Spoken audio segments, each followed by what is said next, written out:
Malinamnam talaga pagka ganitong pagkakaluto ng bagnet. Kasarapan pa ang lambot sa loob at hindi dry, pero malutong sa labas. Kung paano namin to ginawa, madali lang. Unahing palambutin ang liempo ng baboy.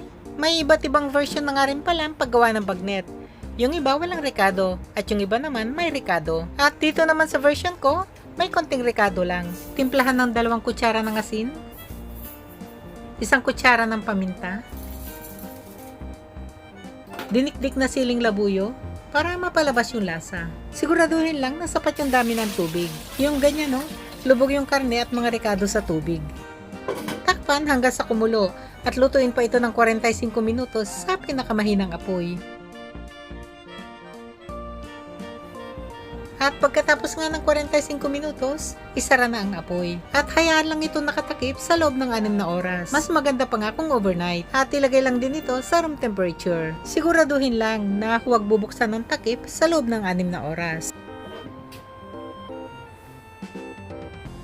Kinabukasan, ganito na itsura nito. Mas masarap talaga yung pagkakagawa ng bagnet pag ganito, yung naibabad muna ng at least 6 na oras sa sariling sabaw at mantika nito bago prituhin.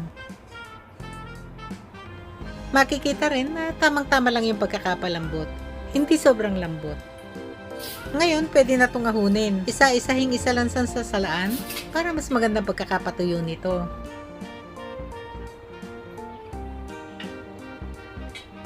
Pag ganyang naisalansan na lahat, ilagay na sa room temperature.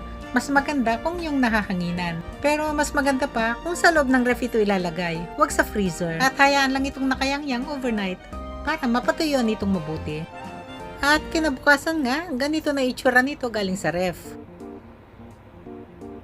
Pwede nang magpirito. Dapat dito deep frying.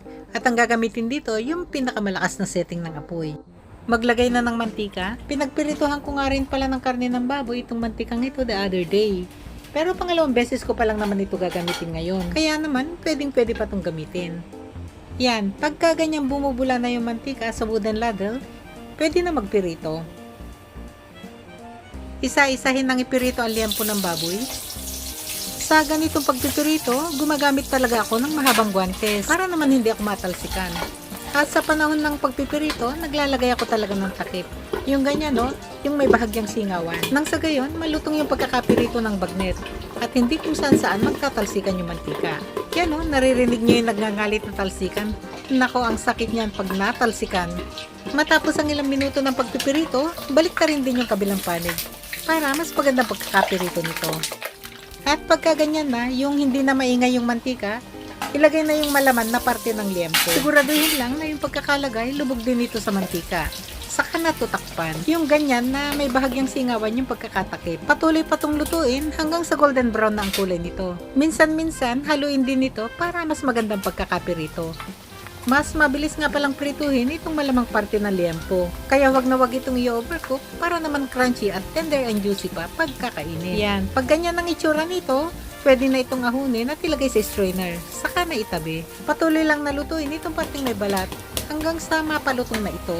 Paano nga ba malalaman kung malutong na to? Ganyan lang oh, pukpukin yung balat. At pag narinig na nga yung ganyang tunog, ibig sabihin malutong na to. Ngayon, pwede na itong ahunin at ilagay na sa strainer. Saka na ito palamigin. Ngayong medyo napalamig na nga ito, pwede nang hiwain. Masarap yung ganitong pagkakaluto. Natural ang lasa, pero may kakaibang linamnam. Ang teknik kung bakit ganito ito kasarap, yung pagkakababad nito ng 6 na oras sa sarili nitong mantika at sabaw.